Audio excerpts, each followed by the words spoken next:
So some people are not getting back pay after the government reopens.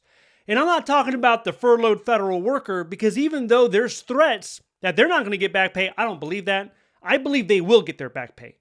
But there's someone else that we're not considering here, and that's the government contractor. So here's the deal. The federal government, they employ 2 million federal workers, and that's where all the attention is. That's where all the energy is. Everybody's focused on the federal worker. But through grants and contracts, they actually pay for about 10 million government contractors. That's right, a number 5 times larger than the federal workforce. A lot of these individuals, they're going without pay as well. Not all of them. Some of them are getting paid, but we have a good percent that are not getting paid. And unless their employer is able to absorb the cost, they're just not going to get paid until after the government opens. And then even then, they will not be seeing any back pay. And a good chunk of these contractors, they support the Department of Defense. About 60 to 70% of them are still working, whether they get paid or not. And another problem from the contracting community is when there's a government shutdown, the layoffs and terminations, they increase. Look at the last government shutdown. We saw an increase between 20, 25, 30% more layoffs. And at times they have to follow the WARN Act. You know the WARN Act, that means 60-day notice. If you have over 100 employees, you have to give your worker 60-day notice. But what about if it's a temporary layoff? What if it's a furlough? The same warning probably doesn't apply. Now, there's currently a law for the federal workforce, for the civil servant. There's a law called the Fair Treatment Act of 2019. President Trump signed his signature on that. That is what guarantees back pay to federal workers that are furloughed. That's what that does. There is no contractor equivalent, but there is now an act being introduced to Congress, or it was introduced last month in September. So this act is called Fair Pay for Contractors Act. And what it does is it ensures contractors receive back pay up to $1,400 per week. So the most you're going to get back is around $5,000 a month. So if you're this high salary contracting worker, you're not going to get all of your money back, but you could get a portion of it back. Now, this act was sponsored largely by Democrats, but also Republicans. You know, the Republicans, they also want to take care of the contracting community because those contracting companies, they fund those political campaigns for both parties, not just one, both parties. So could this pass? This could potentially pass. You know, there's over 100 lawmakers right now that are pushing it. We got sponsors, got co-sponsors. There's some good pressure in Congress to get this through. Every day the government continues to be shut down, increases the probability of this act becoming a law. And it's not just the $1,400 a week. It also says restore paid leave benefits that employees had to use. So if you had to use paid leave, you would also get that back as well. This makes sense to a lot of people because when the government shuts down, it's not the same as when a private company furloughs their workers. When the government shuts down, that is a political failure. That's the only reason. It's not because of profit or performance. It's because political failure, usually because of political posturing, right? And that's no fault of the company, of the employees. There's a lot of people that still have an issue with this because they want the public sector to run just like the private sector. So when is the government going to lift the shutdown? When will we resume operations, become fully funded once again? Well, Polymark is showing now that there's a 66% chance that this goes over 30 days.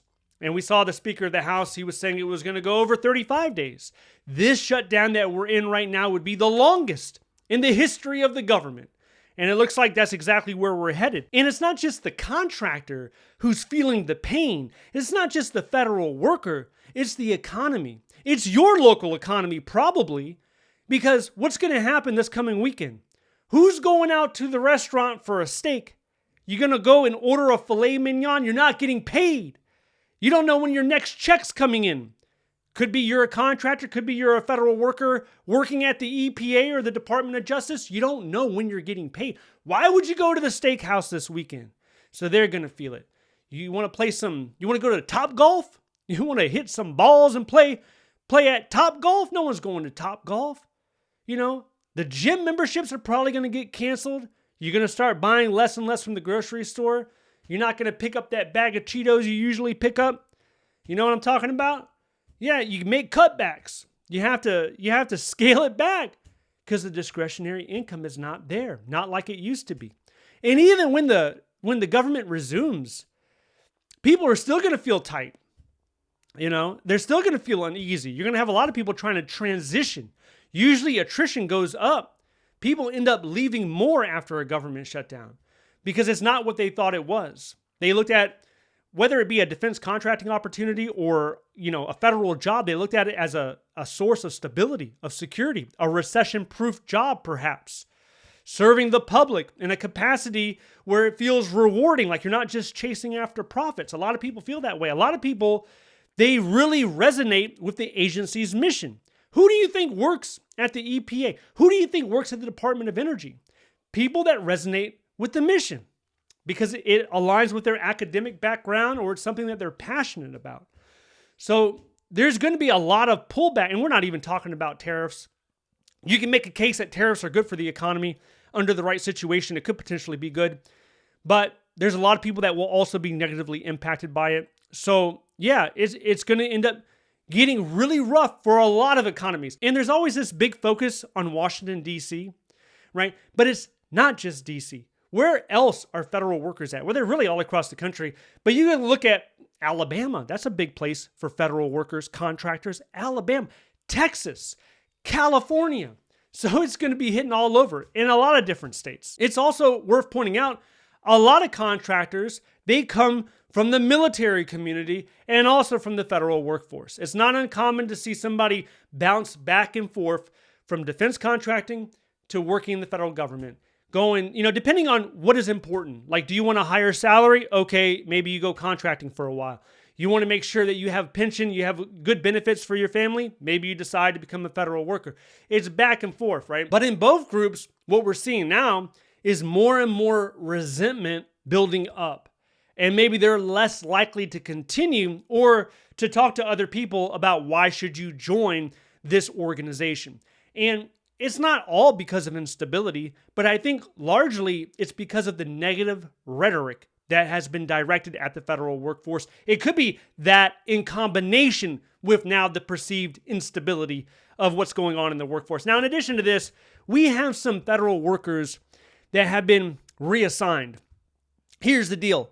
You can accept this reassignment or you're terminated. You're fired. That's the deal. And for some people, they have to go, you know, they have to roll with the punches because how else are they going to provide for their family? How else are they going to make their mortgage payment or their rent payment?